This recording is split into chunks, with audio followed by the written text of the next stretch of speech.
အားလုံးမင်္ဂလာပါရှင်ဒီနေ့သူရဲ့အကြောင်းပေးရက်လေးဆိုတော့ဗောနော်အားတဲ့ချိန်လေးမှာဒီကြက်သားလေးကိုစီမပါဘဲနဲ့ဗောနော်အိုဗင်လေးနဲ့ကင်စားတယ်ဗောနော်အဲ့တော့ဘယ်လိုမျိုးကင်ရလဲဆိုတော့သူရရှင်းပြပေးမယ်ဗောနော်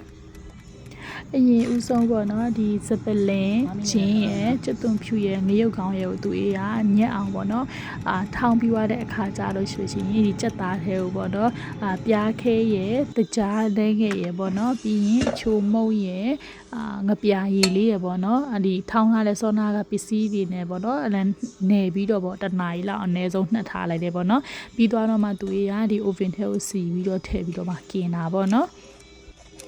သူရတော့ဒီမှာ15မိနစ်ကိုတစ်ခါပေါ့နော်ဒီအထက်အောက်လှန်ပေးတယ်ပေါ့နော်အခုဆိုလို့ရှိရင်ဒီမှာသူရလူနဲ့အနေထားကိုရသွားပြီပေါ့နော်အရန်ဟိုမှာစကောင်းပါတယ်ရှင်အားလုံးလှုပ်ရှားကြည့်ကြပါနော်ကြည့်ရှုပေးတဲ့အတွက်လည်းကျေးဇူးအများကြီးတင်ပါတယ်ရှင်သူရဲ့ page ကို like and follow လုပ်ပေးလာပါနော်